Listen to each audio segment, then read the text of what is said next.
This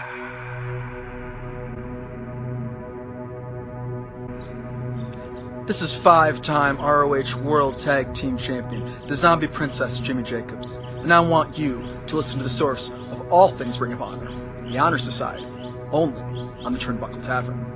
And hey, I'm a princess. I always get what I want.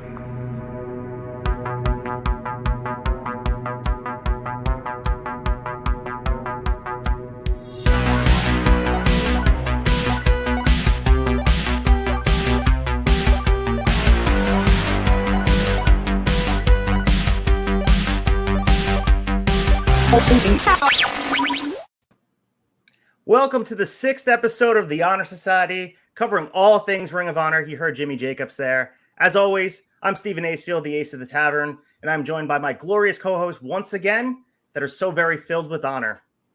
Yeah, I'm Sneed, also known as the Tavern Daddy, where you can go over to the turnbuckletavern.com. You can now get your Tavern Daddy shirt that features me and the other bad Chad on it.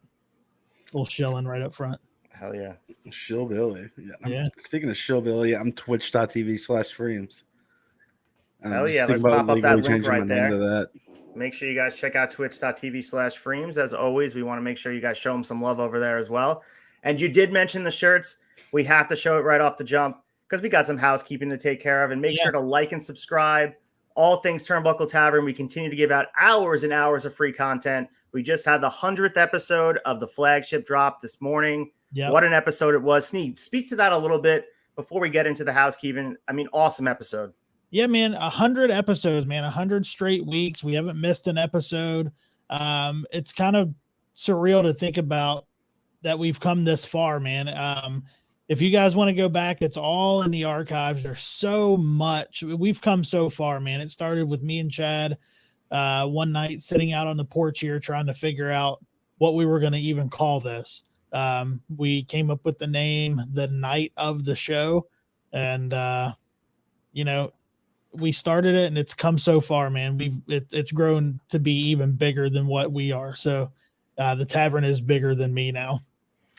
It's so awesome. I definitely felt the love in that episode. I mean, every episode, it feels the passionate wrestling fan shines through for the both of you. And it was a nice milestone, but let's look forward to another 1,000 episodes. Let's get more in the bank because honestly, I'm having the time of my life talking wrestling with you guys. Yeah, but the 100th episode was a big deal, but June 1st will be it's either June 1st or June 2nd will be our 2-year anniversary. Now that's going to be a big show. There's going to be a lot of fun on there. We're going to have a lot of fun on that one. We have some fun stuff planned. So guys, stay tuned to that, but let's get some of the housekeeping out of the way because it's important. Leave a 5-star review. Go to turnbuckletavern.com. We finally have some Honor Society merch, and we do have the long-awaited Freem shirt, Big Brain confirmed, Wrinkly Brain. It's a great shirt. Go out there and get it. Collect them all. The President's Need shirt, the Ace shirt, Honor Society. Maybe you're into the knee pad, hanging brain with the knee pad down. Get that one too. Of course, we're adopting HollerNet as our shirt. So go out and grab that one. Honestly, make sure you guys check it out. But also going through our live streaming schedule. Monday, we have the fucking GCW show. We're on a little bit of a hiatus until Memorial Day weekend, but they will be returning in a big way for that weekend of shows. You can also go back while you're waiting. If you're trying to get your GCW fix, go back and watch the Gringo Loco interview that they did there. Good to check out. Tuesday, we have Fig Night, which is one of our biggest episodes yet with Steve Ozer from Mattel this week. It's blowing up. It's all over the Fig News.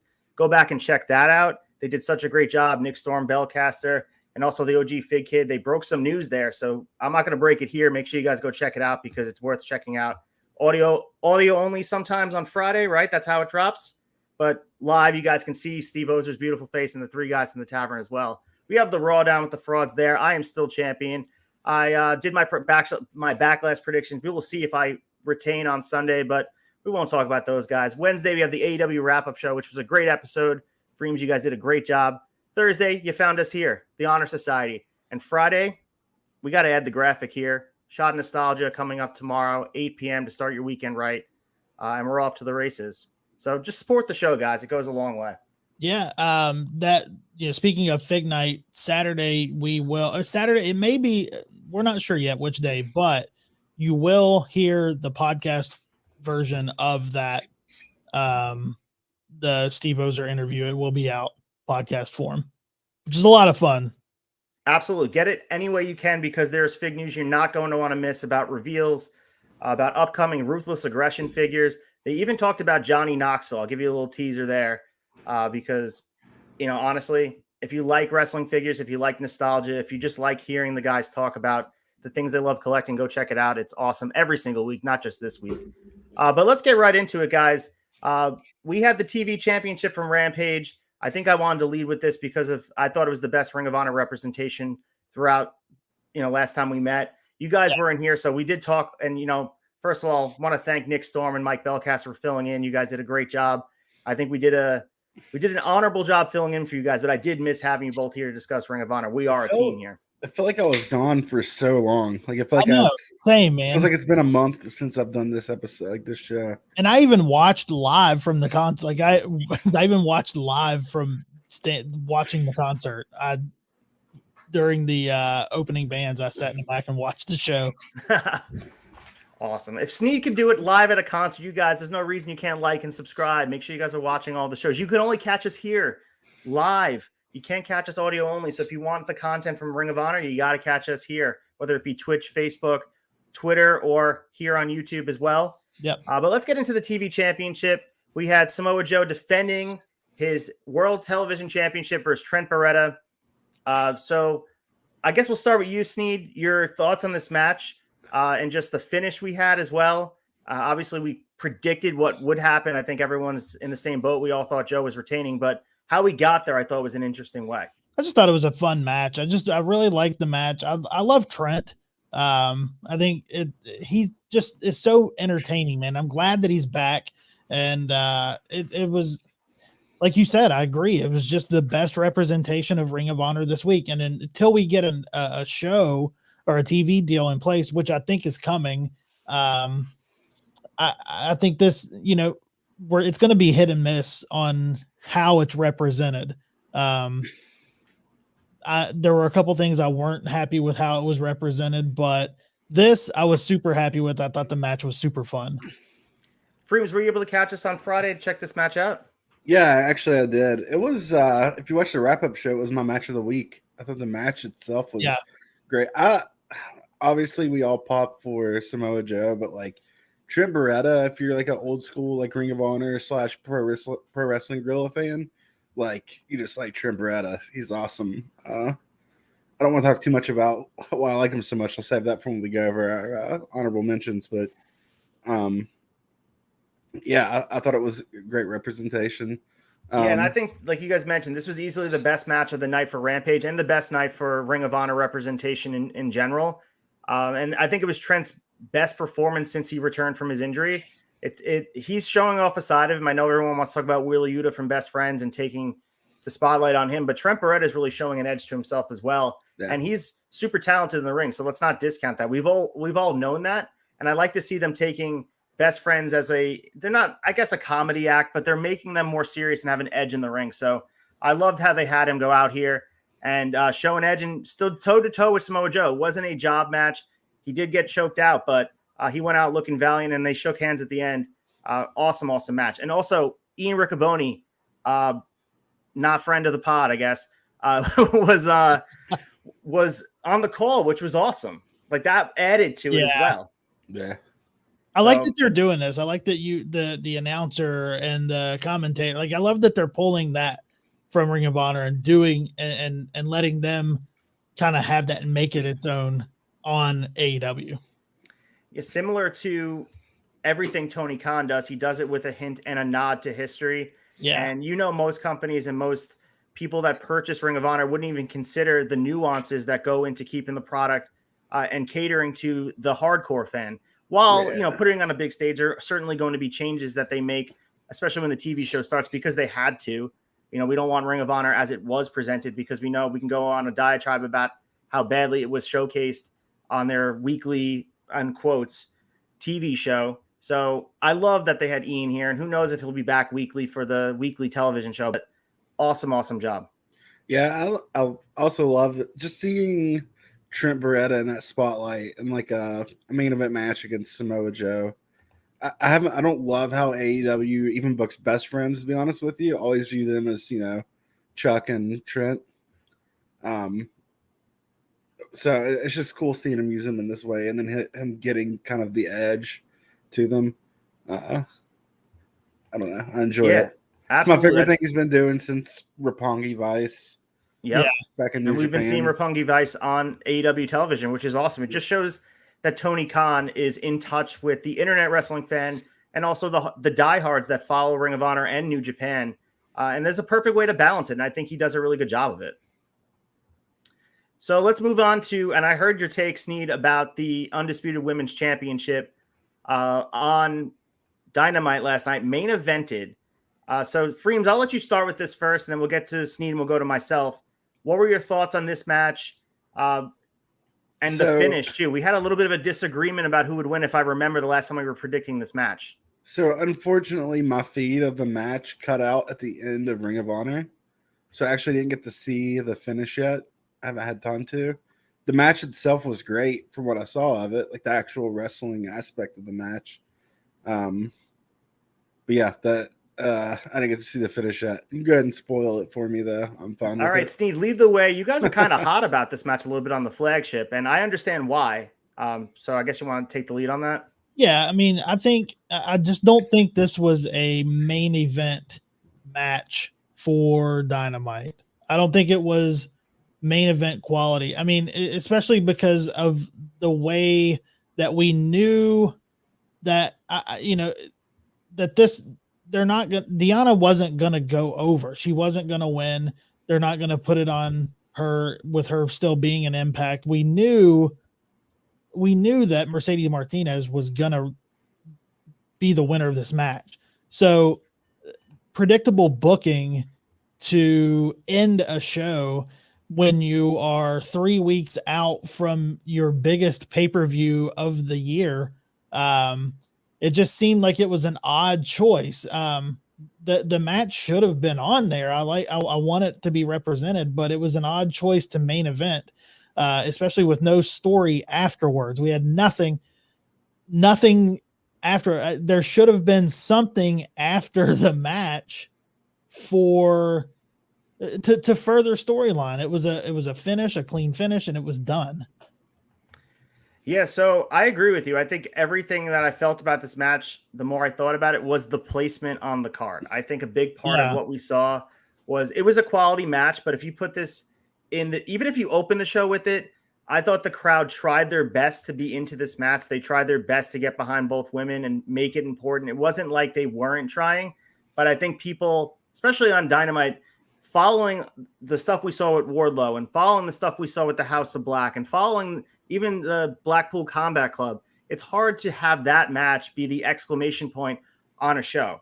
Yeah. And I do my own AEW wrap-up show over on my channel. And the thing I said about this Dynamite is it had the feel of setting up things. And that's okay. Sometimes you have to set the table to eat later. And I understand that not every episode is going to be a banger and like wall-to-wall action. But I thought you did a disservice to the Ring of Honor Women's Championship by putting in the main event. It was almost set up to fail with the time allotted. It's laughable that they give it 60 minutes and, they end at 10 minutes. I mean, even if you go 2 minutes over, it makes the feeling like, okay, they're treating this with the same prestige as the World Championship. Yeah, it was a little, I mean, they always make the statement that we're going to stick with this until it's done. If it goes over, it goes over. And it's 10 minutes left of the show. I was like, well, maybe we do get it to go over. We didn't. So good point. I want to point this out by the great Mike Belcaster, the Briscoes of the Tavern, doing show after show after show. He said, big shit to have the women's title in the main event regardless. I agree. It's a good thing. It is. But you don't want to force it. Like if someone's going to main event, make it the AEW Women's Championship. I don't know if the Ring of Honor Women's Championship is up to that level. But it's a big thing for women's wrestling. That's what's unfortunate, because if you do put a women's match in the main event and it just because it's women, it does a disservice to the women's division. Like it gives like the shitty, the shit talkers more room to shit talk kind of thing. You could just say Hawk's name. Hawk, you can just say Hawk. Fine, man. Who? Exactly. Exactly. He's not watching it anyway, so who is right? Oh, yeah, the hooch, baby. He's out there having a busy day doing what he's doing. I think he's reading a Revolutionary War book, so let's not interrupt him. Deonna wasn't supposed to win that belt anyways. That's the thing. She is signed with Impact still. That's why it was a little bit of an odd placement, I thought. Especially with nothing to continue story afterwards. So my thing too, and I know we were talking about this a couple of weeks ago about Deonna Purrazzo. I thought, and maybe I'm wrong, maybe I'm misreading it, maybe I'm applying my level of thinking and pettiness that I would have in the situation, but I felt like she lost trust with Tony Khan because she didn't prioritize the biggest show that Ring of Honor was going to do as a relaunch by doing the Multiverse of Impact, while other talent were able to do multiple things in the same night. And I wasn't backstage, obviously, to do any of the conversating with Tony Khan and Deonna Purrazzo, but if she wanted to be there to prioritize it, she could have been there. And they could have done in the beginning of the show, and she could have went to Impact later. The Briscoes set the precedent, and I know they're superhuman, and they go out there and they bang up their bodies, but there's no reason you couldn't have done 2 matches that night, or work a deal where the Super Court of Honor is a huge deal. And I think there, the writing was on the wall. Not even did the Briscoes work like back-to-back matches. They went back-to-back and had one of the best matches, arguably, of the year so far. Yeah, absolutely. So I mean, honestly, Deonna Purrazzo is the person. If I'm looking at the 2 competitors by themselves, if you have them both signed to Ring of Honor, and obviously that's not the case with Deonna Purrazzo, but just bear with me for a second. I think Deonna Purrazzo is the more talented, bigger star. But I think you have to lean on the person that's in camp right now that you can rely on that will be in there when you need her, and that's Mercedes Martinez. So the right decision was made, but I thought putting in the spot it did was definitely a disservice. Yeah. Hey, Chad says both women are great. Solid matchup. My problem, so close to the Pape. Pape's right around the corner. Right. Pape's around the corner. Yeah. Yeah, I feel like, especially recently, like, Tony puts like the women's matches in weird spots. Like, you remember at Revolution when we had Britt Baker and Thunder Rosa immediately after CM Punk MJF? Right. Yeah. Like, it's just it killed any excitement for that match. 100%. And I think a big thing is setting and establishing a rhythm where they're going to be showcased in a good way. And you have to almost put them in a spot where they're going, first of all, get the time they're allotted, because it is laughable when you have a 60-minute time limit and there's only 8 minutes left in the show. When it was 9:58 Eastern, for those that are on whatever other time zone, that's 2 minutes left in the show. It felt like, all right, let's just rush to get to the finish. And the other thing I want to comment on, I think both women, like, you could just tell they were just hitting their spots to get to the finish. And there was a near fall with a minute left that Deonna hit, and you knew she wasn't going to win because you see they were just like, all right, let's hit every move we had planned. It was a rhythm thing. It was also a placement thing. I don't think it was a bad match by any means. It's cool to see it there for us selfishly to have this to cover on here on Honor Society. But I wish it would have opened the show or been in the middle of the card. Yeah, the placement was all wrong. Yeah, I definitely agree with that. Moving on from this, we'll talk probably more when we get to the scoop because there's other things about Deonna and also about Mercedes Martinez. But just to note, Cheeseburger, Ring of Honor alum, and Red Titus were on AEW Dark Elevation this week. So just talking about that, Titus did lose to DDT's Takashita, who's being showcased on Rampage as well, and we'll talk about him in a second. While Cheeseburger lost to Tony Nese. They both were on the losing side, but to see them make an appearance, it seems like they may have a spot on the new Ring of Honor roster. You guys have any feelings about Cheeseburger or Red Titus either way? Fucking Cheeseburger, man. He's like he won't go away. He won't go away. Like, I've always had issues with Cheeseburger. The same reason I have issues with like some AEW fans is like Ring of Honor had that same thing where it was like that weird stretch of like the mid 2010s where anything that they did, they couldn't do any wrong according to the fans. I feel like Cheeseburger I never got it, but he's looking better now than he did then. He's put some meat on. Like, I actually think he does have a space now. He does have a place. Yeah, and you got to build up the undercard of Ring of Honor, and I think both of those guys, we saw Red Titus at Supercard of Honor. He was involved in the television championship match going into Supercard of Honor as TV champion, so he wasn't a prominent role when Ring of Honor closed its doors. Obviously, we see now the TV title went from Minoru Suzuki to Samoa Joe. I have to imagine both these guys will be involved in some capacity because they're both talented guys. And the biggest thing is they have lineage to Ring of Honor. And I think that's what Tony Khan cares about right now. Yeah, definitely.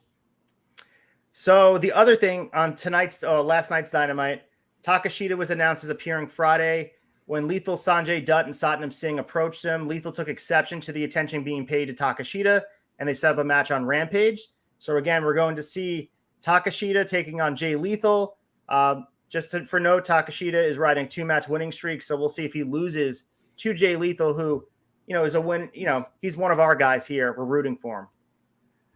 Yeah, in a way, I'm rooting for him. I'm also a New Japan guy too, and Takashita is like super talented. I wouldn't care if he won. As weird as that sounds, I actually don't like the way Jay Lethal. I'm not enjoying his character right now. Yeah, that's definitely been a discussion, especially how we've seen great iterations of Jay Lethal throughout his not only run in Ring of Honor but also Impact. But a big thing with Jay Lethal is he has to be a major player if you want the Ring of Honor main event scene to prosper and be at that level. And the first feud he's having is with Samoa Joe. That's awesome. But you got to get the two of them in the ring eventually. And I know that you want it on a Ring of Honor stage, but I just need it happening. So you guys ready to move on to the scoop? Do it. All right, let's move on to the scoop here.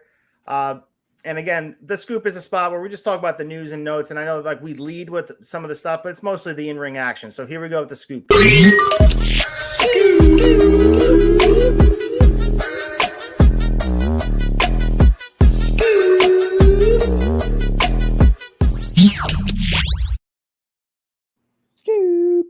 So for a weekly spot, I always come here on a Friday after we do the show, and I'm like, I don't know if we're going to have enough news to get the scoop section in, but without fail, like a meaty cheeseburger, it fills up, and you have a lot of meat on the bone here for us to go through. And I'm going to start with the news of the week, and it came in last night. Former Ring of Honor star Tony Deppen was backstage at Dynamite. Right now, there's no word if Deppen will be making an AEW debut at some point. But Fightful Select did confirm he was backstage. So Deppen, who's 34 years old, has worked several GCW events. If you guys watch the fucking GCW show, you know that Deppen is a goddamn legend in that scenario. He was involved at Ring of Honor before. He's a one-time former Ring of Honor Television Champion. And don't forget, he was involved in the Violence Unlimited stable with Homicide, Chris Dickinson, and current AEW star, who's also in House of Black, Brody King. Would you guys be interested in Tony Deppen getting a prominent spot on the Ring of Honor roster once they get a full-time TV show? Let's start with you, Freems. It just depends. I want to see. Yeah, of course. I'm fine with Tony Deppen being there because I don't know who is on the roster yet, right? It depends on whose spot he's taking, if he's taking a spot. But he's young. He's not young, but he's like early 30s. I think. Yeah, 34. Yep. He's established. He's been through Chikara. I remember watching him in Chikara. I remember watching him in CZW. I haven't watched a lot of GCW, but I've watched some recently. But yeah, of course, I'd like to see him there. He's not like an old school Ring of Honor guy, but he's established there. He's been there for like a year or two.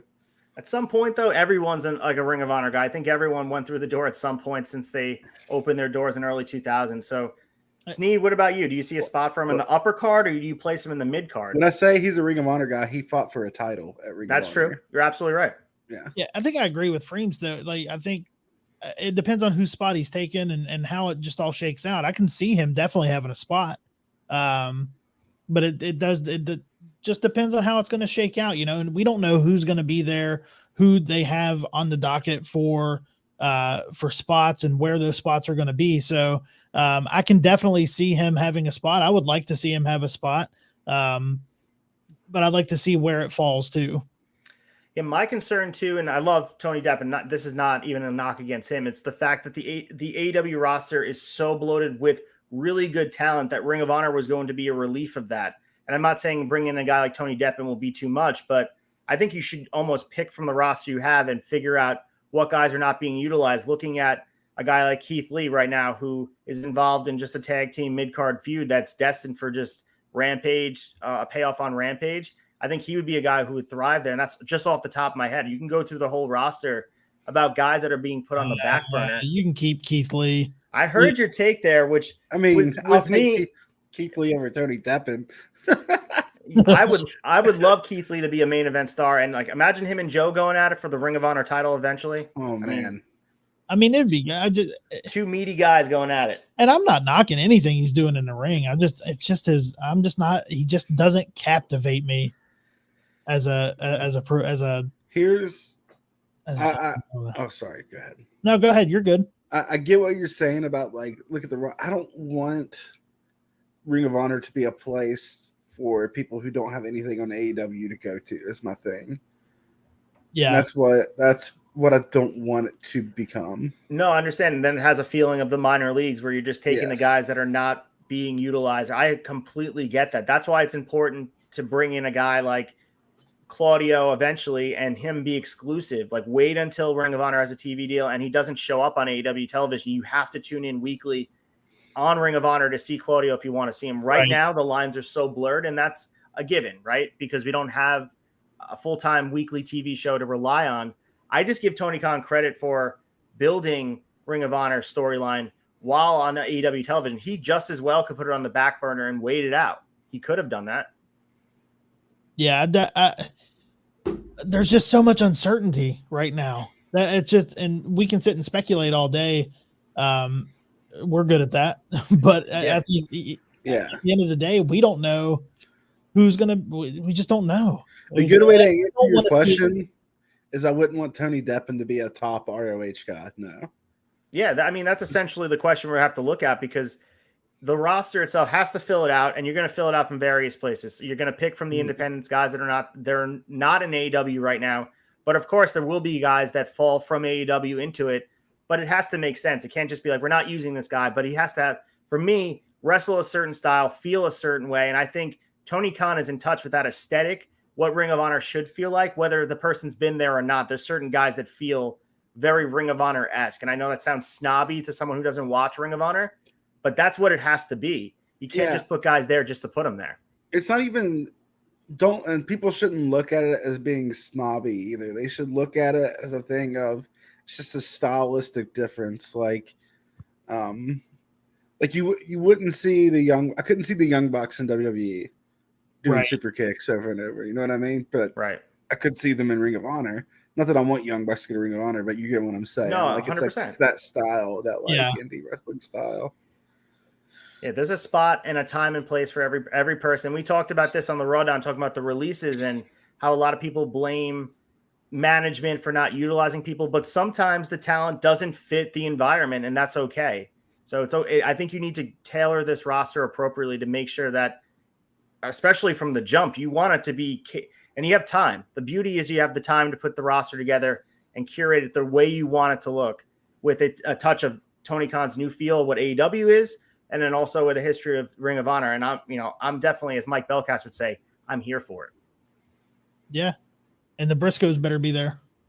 And we're going to get to them in a second because they are involved in the scoop. But let's go to the next story here. And we finally have Jonathan Gresham being cleared from his injury. So our world champion is ready to go again, passed through concussion protocol.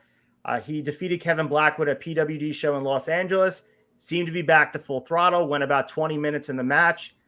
He will also be defending the Progress Championship. He was, as you guys know, we talked about here on the show, was unable to be in London at Progress defending the title. So he will be back there May 15th, where he will be at the Electric Ballroom defending his championship against Gene Money. So great to see Jonathan Gresham back, able to compete. The concussion can wind up being a bitch and a lingering injury.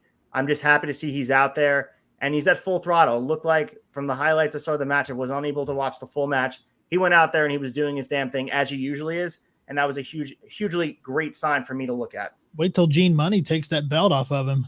I think it's happening because you got a distance because Gresham now is a full-time employee here in the States in North America. And he can't be just up and leaving and going to London. I know Tony Khan probably said, get that title off of him. So, yeah. So any other Freems, any thoughts on John Gresham being cleared? Were you worried for a sec with the concussion stuff? No, because he didn't seem too worried. You know what I mean? He made it sound like I'm going to be gone for a few weeks. I can't travel, so. But he needs to be careful. You don't want to take too many of those. Absolutely. And, guys, the companies are much more careful and in a good way. We saw guys have to retire temporarily, and we saw, the whole stuff with Bryan Danielson. So want to stay away from the concussions because it's not 1998 anymore. They have an idea about the damage it can do. So I'm glad he's good to go, and I want to make sure we note that. Sneed, you mentioned the Briscoes. They had to pull off Saturday's GCW Into Deep card. If you guys watched the fucking GCW show, if you didn't, go back and watch it.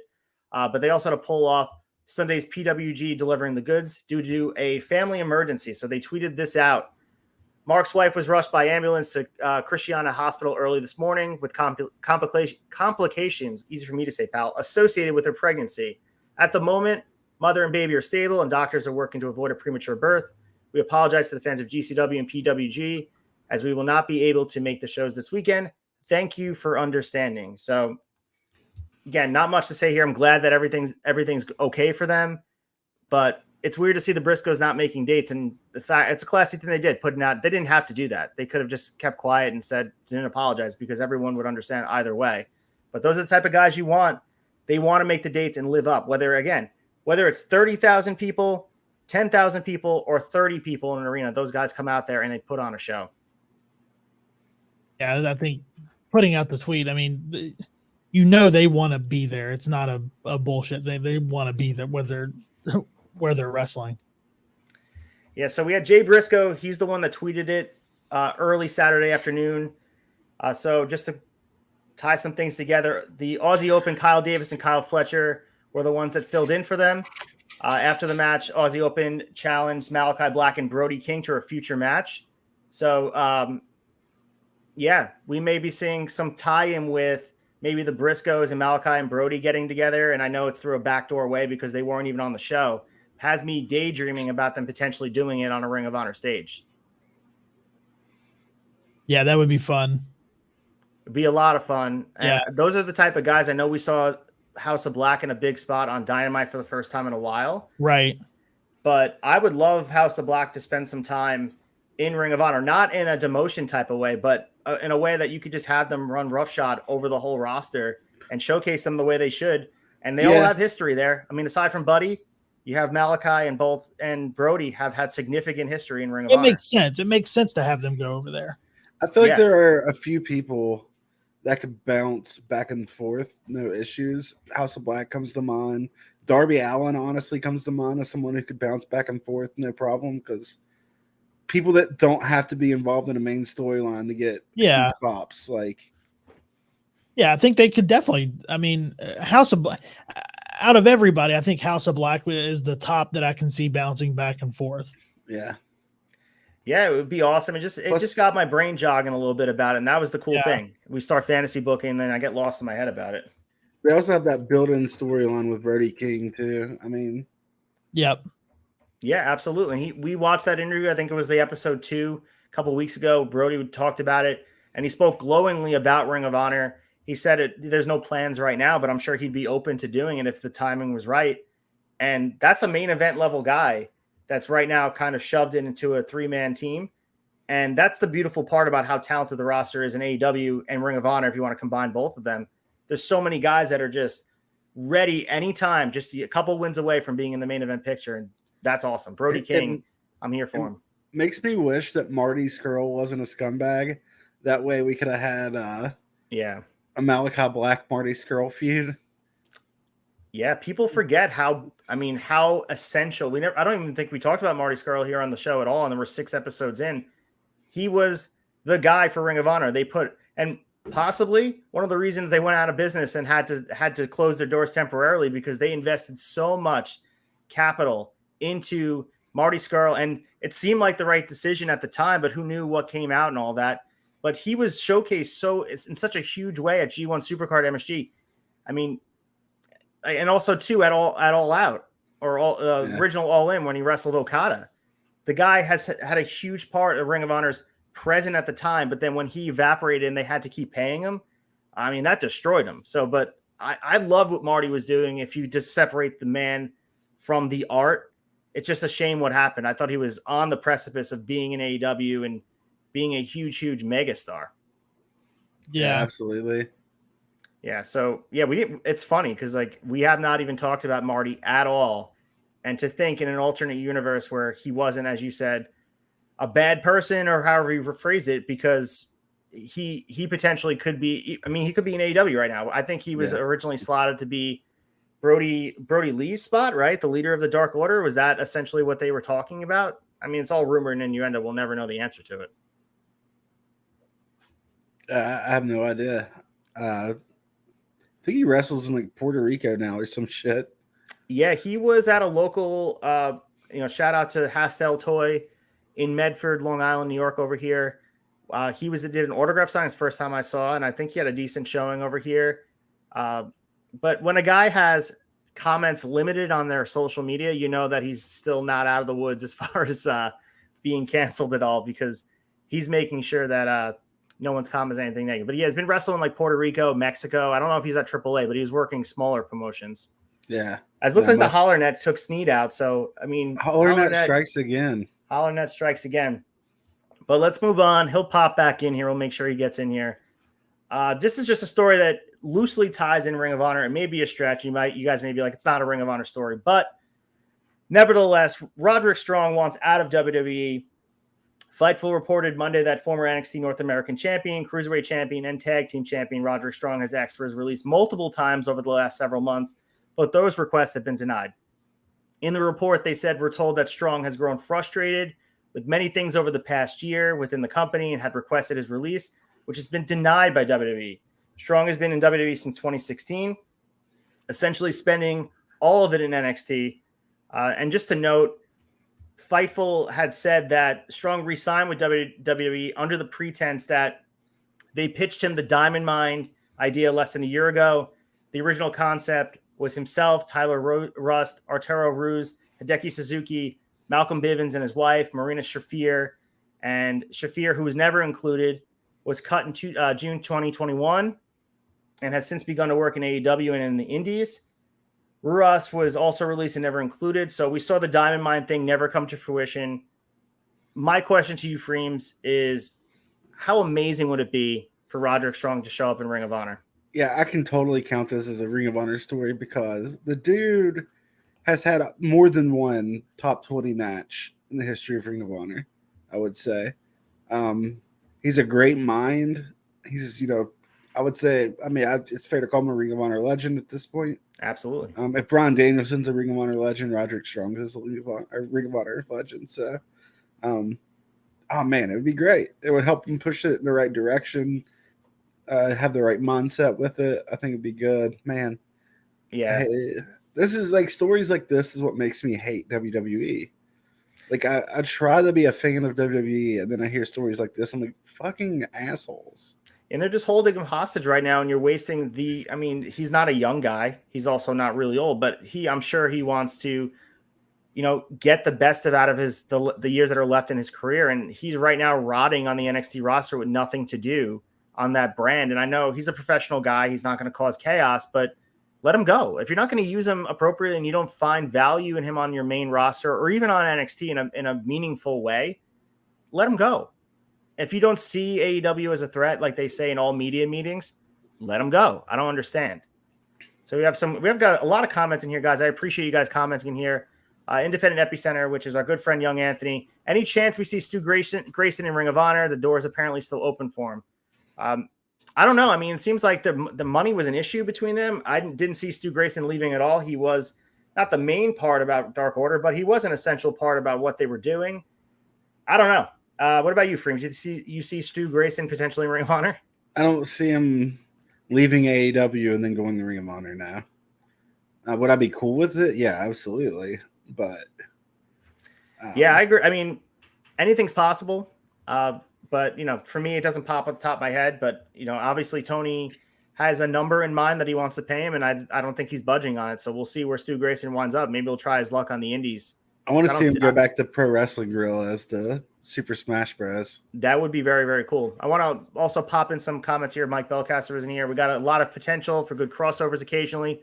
the key would not to be overdo it and let Ring of Honor be its own vehicle. I completely agree. That's exactly the nuanced touch we need of Tony Khan. It can't be too much, but it has to be, there is a room for a lot of it. So we also had the comment about Marty, and I agree with this too. Marty was destined for greatness, and it's a shame it went that way. An amazing character, great worker. He was, highest merch seller on Pro Wrestling Tees for a bit. The Villain Club stuff, he was very, very popular, and people forget. And wish he wasn't a bad guy, but unfortunately, the wrestling world moves on without him, and Ring of Honor certainly will move on. So we have J-Bone in the chat. Well, he's the one who signed the contract about Roderick Strong. Of course, you would say that, WWE guy. But he signed the contract under pretense because he was told Diamond Mine will be showcased on the show, so he stayed. And they backed out of that. They released the whole faction. What is he supposed to do with that? Yeah, they obviously see some kind of value in Roddy. He signed a deal. A contract is a contract. I get that. I think the value they see in him at this point is not letting him go to AEW. 100%. That's exactly right. Looks like the Holler Net got Freems as well as he starts to load as well. And there's down to almost one man. So we have the other news. This weekend's PWG Delivering the Goods event, which took place at the Globe Theater in LA. Which was Daniel Garcia defeating Bandito to win the PWG Championship after Takashita said he would be the next champion. So, as Freems is back in the room, I'm not sure if you heard what I said about Daniel Garcia. Yeah, no, you never. My internet speed, I never dropped anything. Oh, okay. Awesome. It's weird. Maybe it's just on my end. Yeah. So, Bandito lost the PWG Championship to Daniel Garcia. Daniel Garcia, who I look at as a potential great fit for Ring of Honor. Right now, he's involved in heavy storyline in AEW, but I would love to see him in Ring of Honor. We don't talk about aesthetically a guy who fits the model of who you want. I've been saying and slotting Daniel Garcia as a young Bryan Danielson. I see all the likings of a guy like Roderick Strong as well. I love Daniel Garcia. I can't gush about him enough. But also, my question to you originally with this was, do you see Bandito being full-time in the new Ring of Honor? I know he was the world champion going into Supercard. He was half the world champion, however you want to talk about the unified championships. Do you see Bandito there full-time? It'd be interesting to see because he has he's basically running Pro Wrestling Guerrilla. He's basically running it. So I'm not sure. Yeah, it certainly would be interesting. I think Bandito has a place on the card if they want him there. And I know the upper echelon of Ring of Honor main eventers, he was a world champion. And I think he came into his own throughout 2020 and really developed himself. And he's no longer just the sidekick. He is the guy. And I talked about Bandito in a lot of matches. He, a lot of times, has a great dance partner, and people take him for granted because it feels like he's having great matches with great guys. But I think we have to remember the reason the matches are great is because he's a part of them as well. Yeah, if I were to make my top 10 favorite wrestler list, current active wrestler list, Bandito, I think, would be in my top 10. So I would love to see him at Ring of Honor. I think it'd be great for Ring of Honor. I could actually see him holding the Ring of Honor Championship. He had a great match with Gresham.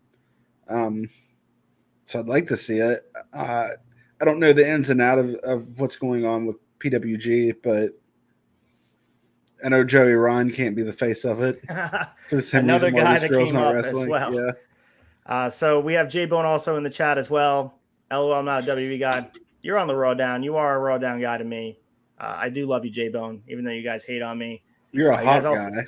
You're a hot guy, so I think that makes you, I guess, not a WWE guy. I'm not even sure. Being a hot guy is probably worse than a WWE guy. Freems is good. Thank you guys for holding up. Hopefully I wasn't talking over you, Freems, since you were frozen on my end. No, I was mostly quiet, trying to figure out the speed test was good. Gotcha. So that will do it for the scoop. We're going to move on to top honors, and hopefully, I got one more thing for the scoop. Of course, man. Yeah. I don't know if you guys saw, but Sean Vex passed away. Sean Vex is a big indie wrestler, like early 2000s. Well, no, probably mid to late 2000s. He did wrestle Ring of Honor once. Wow, that's sad. I saw that Athena tweeted it. Ember Moon Athena. So yeah, that's a bummer. He's only 42 years old. I think he was from Anarchy Championship Wrestling or ACW, whatever that is. It's Anarchy something. Yeah. But And that's sad. That's sad to hear. Kind of Andy Legend a little bit. Yeah, that is terrible news. Our thoughts and prayers are with the family and all that, and it sucks, man. I hate when we get news like that. So I have a run-in over here. It looks like I was waiting for Sneed to come back in, but now we have. Yeah, it's me, Sneed. What is going on right now? We got Nick Storm in the building. You couldn't get enough of the Honor Society, huh? You're back? No, it's me, Sneed. My internet's bad. I just fixed it. What's up, guys? It's me. I'm the president. I'm the president, as they say. You sound like you're from my country of Australia, Sneed. Are you mocking me? Oh, well, that's where my heritage is. That's my roots, baby. Oh, okay. We've got those Australian genes. See, Frames and I are already connecting. Ace, where's your Australian genes? I don't see that. I wish I could do it. It just comes off as like a weird English accent. I won't even insult people by doing it. Okay, fair enough. But what's up, guys? Dude, I heard the original Sneed, the real Sneed, he has a little bit of HoloNet issues. So maybe come in here and spice up a few things. As always, dude, you're always the spice of life, popping in here, adding some. And listen, I gave you compliments at the top of the show. I want to say it again to your face. Great job last week. I know it's not easy coming on here and talking about Ring of Honor because the show doesn't exist. But you guys, I don't know how you guys do it. You guys do it each week, and I don't understand it. So it comes usually easy. It comes easy because TK does all the Ring of Honor matches, and I guess there is a lot to talk about. But like, especially without a show, like you strapping for time most times. So it's cool. Yeah, I can't believe we've already gone almost an hour.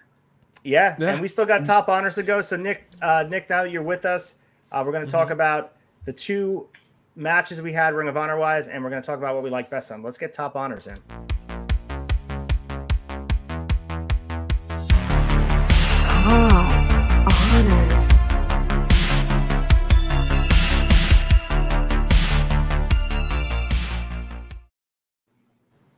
So this part of the show, we will talk about, when the weekly show comes up, our favorite part of the week.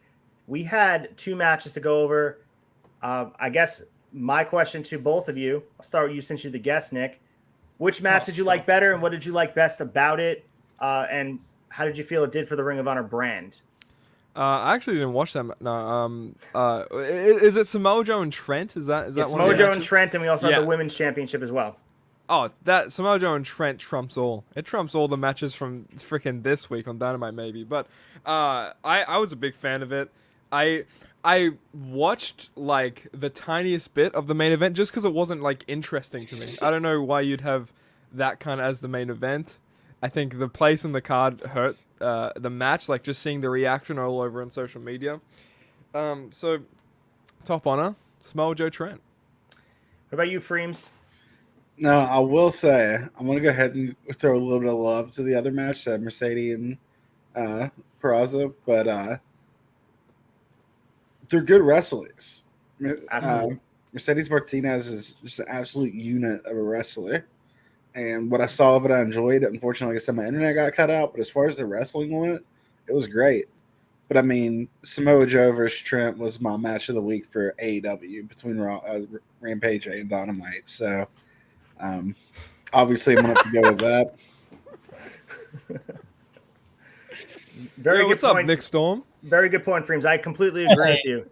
I think that match deserves a better placement on the card. I think it hurt where it was, and I think people are going to look at it in a way that's negative because of where it was placed. And the ironic part is you put it in the main event to showcase it, but you put it in a spot where it was destined to fail with, like we mentioned, time constraints and the place of the card. The crowd just wasn't in it. And it just felt like it fell flat. And it wasn't fair to them. They went out there and worked really hard. We have Nick Sneed joining the room. What's up, Nick? Hey, I'm back. This is the most confusing episode. I've been on Aces. I've been on your show where there's two Nicks. No, this trumps all of it.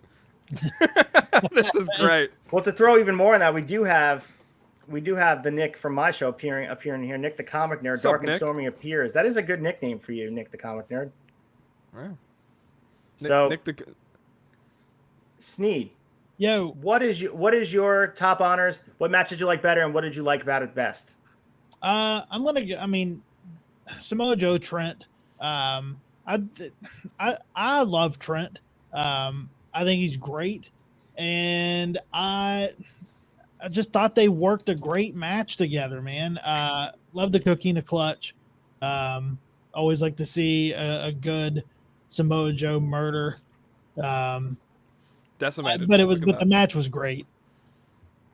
Absolutely, and I thought it showcased Trent in the right way. It did. Obviously, Samoa Joe is running through opponents and making himself look strong, but the sign of a guy who's really talented and invested in what he's doing is he's making his opponents look good as well. So I was a huge fan of that match we haven't heard of Trent since this match, so I think Samoa Joe actually killed him. Like, the chance got to him. It's like, Joe's gonna kill, and it fucking happened. You know what's funny? I could actually see Trent being a Ring of Honor champion. Yeah. I agree with that. Mm-hmm. So, I think it's just about presentation. You have to present him in a certain way, and it just takes a few weeks of booking to put him there. I mean, if you could put Satnam Singh in the main event, the guy green as goose shit, you could put Trent there as long as you make him feel like he's strong on both brands. Because talking about the nuance of AEW being the major leagues or the major league team on a minor league team, you don't want Trent being where he is on the AEW card and then going to Ring of Honor and being champion, but you have to build him up in the AEW brand, building towards possibly the fall. Like, put him on a win streak. Have him win the TNT title. Why not? Here's what I want to hear. I want to hear what Freems was going to say after you mentioned Satnam Singh. I was going to say, you could put him in a main event picture, but no one's enjoying it or buying it. I agree. Fucking his goofy ass. Get him out of here. I heard for Double or Nothing, the original plans were Satnam Singh versus Hangman, and Satnam was gonna job Hangman out. So I bet actually no, other way around. I bet Vince McMahon watches AEW for Satnam Singh. 100%. He's so big. He's so big. He's great. Oh, he's great, pal. Oh, he's great. But my only gripe with that Samoa Joe Trent match is I commented this before, but I wish Danhausen cashed in his teeth in the bank and then won the Ring of Honor TV title. That obviously can happen, right? TK? Well, Danhausen is a Ring of Honor guy. People forget that as well. Yeah. Danhausen has a lot of lineage there as well, and he built his brand there. I don't want to see him as champion. Tequila caught fire there. yeah, dude. I think, I'm so invested with him and Hook. It's kind of insane. I think I need to see a specialist or something. I have like so many mixed emotions, and yeah, I probably I should can imagine. speak to a therapist. Like, there's this guy that I hate named Hook, and this guy that I love named Danhausen. And they're having this back and forth, but they might be tag team partners, and I don't know how. If I'm not mistaken, our first introduction to Freems on the Tavern was on the debate where we talked about Hook. And I buried him. Yeah, you did bury Hook. After I went on my rant, you were just like, well, we get the next topic. Well, yeah, that was. Man. Please go back in the archives and find Freems' episode where we talk about that. It's so good.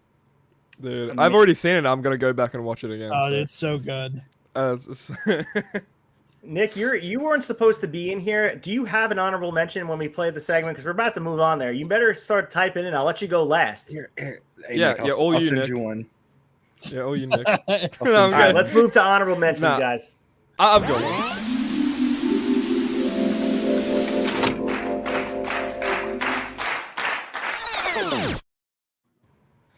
All right. So we hear honorable mentions. And again, this is the spot where we'll be talking about in alignment with Ring of Honor history. We're all going to recommend one match from Ring of Honor history from either whether it be 2 years ago or 20 years ago.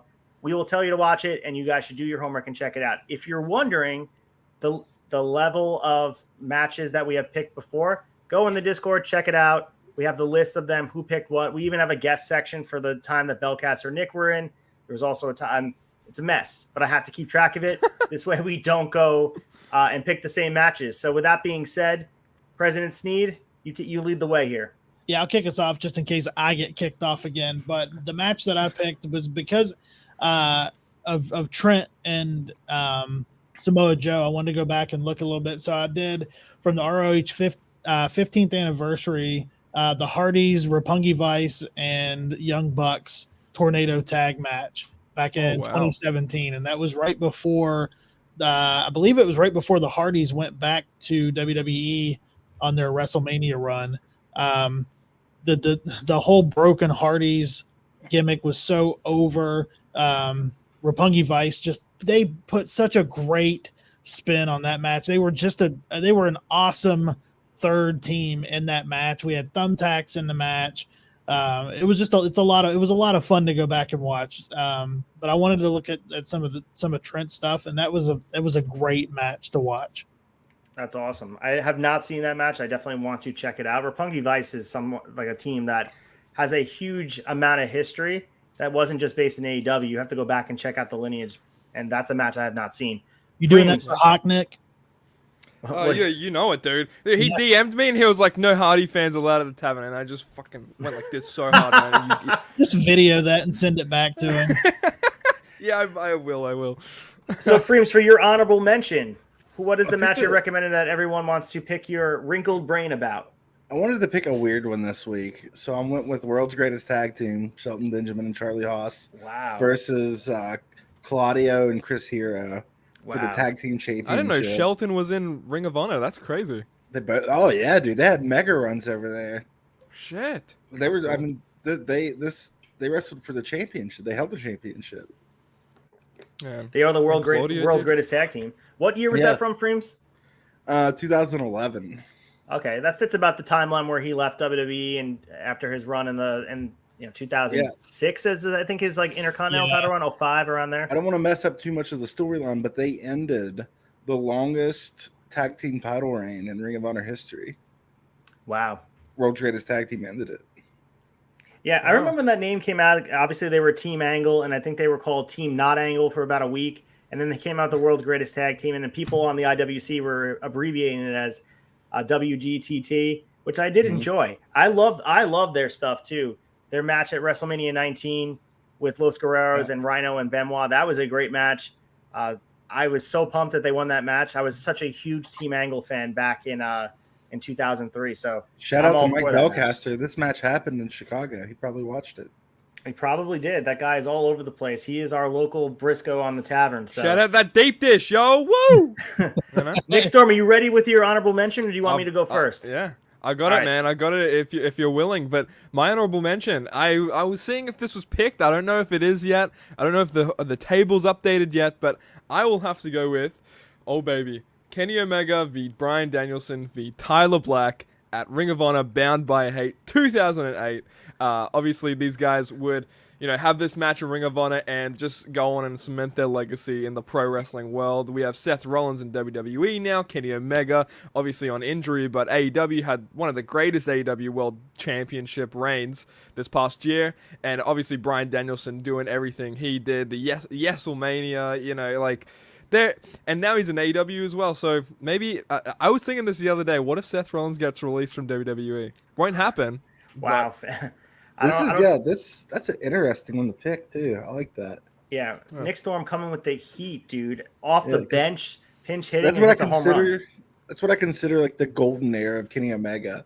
Back before his character was anything like it is now. Dude, he was like super babyface. It's crazy watching the match. He's like, what the hell am I gonna tag team with you for? You know what I mean? It's like it's kind of crazy to go back and see and just how much they've all developed. So that's a good match I like to go back on. And watching that run with Tyler Black, it shows how natural a lot of it came to Seth Rollins from the beginning. Yeah, he's more polished now because he's been doing it for a long time, but essentially the moveset was the same. The mannerisms were the same. He's just doing it on a much bigger stage, and a credit to him. I mean, he does all these goofy characters and makes it work, but at the core of who he is, it's that Ring of Honor Tyler Black, and that's what I really appreciate about him. Have you ever seen him do the kick flip off of the fat dude? I was just gonna say he's not doing any more moonsaults off the fat guy. You know what I mean? The fucking he could though. I mean, we see him break out the Phoenix Splash every big pay per view. So the guy is, unbelievable. As much as you want to rip on WWE, but their roster and led by Seth Rollins at the top of it with Roman Reigns, obviously. Seth Rollins is, amazing. Some of my favorite stuff at the time was Dean Ambrose and Seth Rollins. I was a big fan of that feud because I was maybe 13 or 14. I didn't know any better. And then they came here, did a live event. They did a whole street fight in the crowd. I touched Dean Ambrose back, so we're besties after that, obviously. And you had the Julia Hart effect from touching Dean Ambrose, and then the rest was history. Now I'm a lunatic, man. I'm gonna break out. but yeah, man, I freaking love this match. Seth Rollins is definitely up there for maybe one of my favorites, maybe top 10, top 20. I don't know. He's up there. You guys, great picks, and you guys are really making me step up my game. I'm very happy to see you didn't pick the match I picked. I'm going with the guy I mentioned during the scoop, Bandito, winning his first Ring of Honor World Championship, defeating Roosh to win the title at Best in the World 2021. This match was awesome. I felt like it was Bandito's coming out party as far as a main event level star. We talked about Freems. It was just you and I at the room at the time, but I believe Bandito always felt like the bridesmaid, not the bride. He's never the main guy in the match. He always feels like he's just there as a dance partner. But this was the first time I think that he was showcased in a big way to make him feel like he is the guy in the coronation of, the boyhood dream come true, like Shawn Michaels WrestleMania 12 moment. This was his Ring of Honor moment where he took the title from Roosh.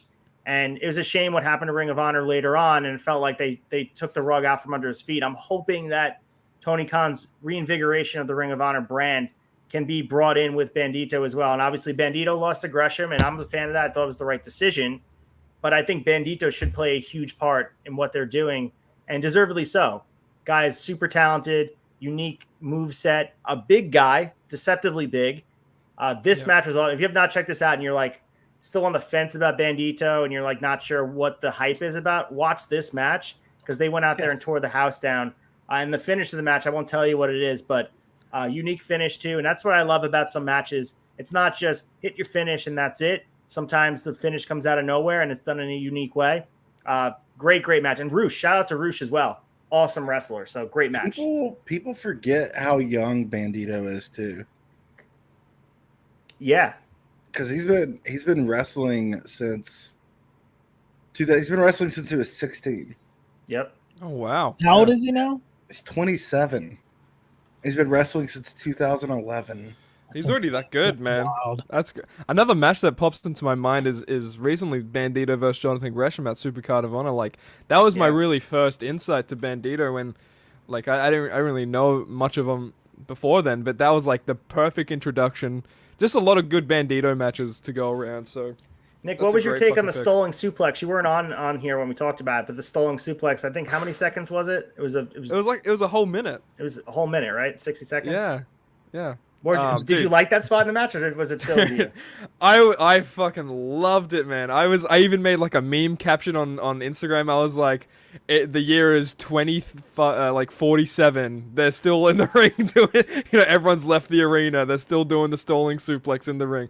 But yeah, dude, I liked it. I thought it was pretty cool. When I showed my girlfriend Sarah, she was like, "What the fuck?" We had conversations in the middle of the whole thing, and we realized they're still doing it. But yeah, I like Bandito, man. He's good. Awesome. Those are, honestly, that might have been the best run of honorable mentions we've done yet. At those matches, like, I just want to make a playlist in the Discord. Make sure you guys join the Discord. Check it out. We are playing Ring of Honor matches in there. Wrestling all the time. We were watching ECW Anarchy Rules the other day. Oh, it was great. We had old school WCW. You guys can catch Shot in Nostalgia tomorrow. We do stream the Nitros that Mike Belcaster and I are watching in the Discord, so him and I can watch it together. So you guys can feel free and come join us. It's a really good time. So awesome honorable mentions, guys. Let's move to the final handshakes and give a wrap up to the show over here.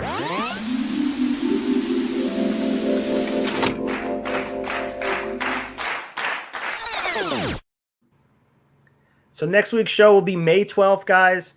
And believe it or not, we're almost midway through May. It's unbelievable how fast the time is going. We'll be talking about the latest news in Ring of Honor. As I said during the show about the middle part about it, sometimes I get to Friday tomorrow. I'm like, how are we going to fill a full hour of conversation about Ring of Honor? But Tony Khan just keeps feeding us a whole bunch of content, whether it be matches in the ring or storylines to be built. We're going to get Jay Lethal wrestling this week. There's going to be a lot to talk about next week. So make sure you guys do not miss it. Let's start with Sneed. Talk about, we talked about the 100th episode before, but what else is going on in the Tavern on your end? Look, it's all on the turnbuckletavern.com. You'll find our link tree where you can find links to everything. You'll get the podcast. You'll get the Pro Wrestling Tee store. He's going there right now. See how easy it is? Yep. Oh my God, I'm there, and I have all the links to Discord and everything. This is great. He can see it right now. That was 3 seconds. It's there. You'll get there's everything's there. Everything's there. And if you're not following along, you're doing yourself a disservice because we are giving you everything you need in the pro wrestling world. 100%. Freems, we got Obviously, I'm going to put up the banner over here for twitch.tv/Freems. Anything going on the channel that you want to hype up? I know you did that awesome birthday stream last month, but anything cool coming up on your channel, obviously? No, nothing cool. I'm playing League of Legends, and I'm well, there you addicted. go. So if you like League of Legends, come by. But until I get through another bout of League of Legends addiction, that's what I'll be doing. Well, that's what you need to see a therapist about. League of Legends I don't addiction. know why we do it too. It's like no one says I like playing League. They say I play League. Even League of Legends players Yeah. just say, "Oh yeah, I play League." So to go over, guys, the live streaming schedule one more time, as you guys see it right here. Can't do it as the Excalibur way like Mike Bellcaster can do, but again, you can see it right in front of you. There's not an audio version of the show, so I know you guys can read. I'm not insulting you. Check it out. We're going to add Friday as well, Shot Nostalgia, and I know Nick Storm and Young Anthony will be coming at us with Before Our Time as well, so that's going to be joining the Friday schedule, and you guys can have a full week of content to digest, and the hits keep coming for the Turnbuckle Tavern. Make sure, again, you guys purchase the shirts, support the show. We got the new Freem shirt, the Ace shirt, the Honor Society shirt. And you guys are going to check out Shot Nostalgia tomorrow. There's some Shot Nostalgia merch as well. Get your Tavern's Daddy shirt off the Pro Wrestling Tees store in the Tavern. Get your Nick Storm shirt. There is. Yeah. We showed that last week. Yeah. Unfortunately, I don't have it in here, which I wanted to show. I didn't know you were going to be here, Nick. No, it's okay. I should be getting it sometime soon, so no need for the graphic. I'll just be wearing it every show. Hey, look, and the offer stands. If you guys didn't hear it on the flagship show, the offer still stands. If you buy a Hawk T-shirt, T-shirt and burn it on camera and send it to us, we'll send you. I have a whole stack of men on card figures over here that we'll send out. You'll get one of the figures. I mean, that offer is probably the best. I would do it for free. Honestly, I would just do it for free. I'm going to do it anyway. But that's fantastic. Yeah. That's all we got for you guys. I really appreciate you taking the time to listen to the show. It's a blast doing this. I love being a part of the Turnbuckle Tavern, and it felt like listening to the 100th episode was a milestone. I've been a part of it for only a couple of months, but it feels like we're a part of a journey that's bigger than us. We're growing into something much bigger than us, and I know, Sneed, it has to be wonderful to see what it's grown into, right? It's so much fun, man. Going back and think, it's gone by so quickly that to stop and look back at where it started and how far we've come, it's kind of, honestly, it's a little overwhelming. Yeah. Yeah, and the thing is, it doesn't feel like work at all. Like we're all on here having a great time. Man. This is the best part of my day every time I do this. Yeah, this is the escape. This is supposed to be fun. This is fun. It's not work at all. I mean, speak for yourself. I think Hawk thinks it's differently. Are you having fun, wrestling fans? Because Turnbuckle Tavern makes it fun. With that being said, you guys abide by the code of honor. We'll see you next week.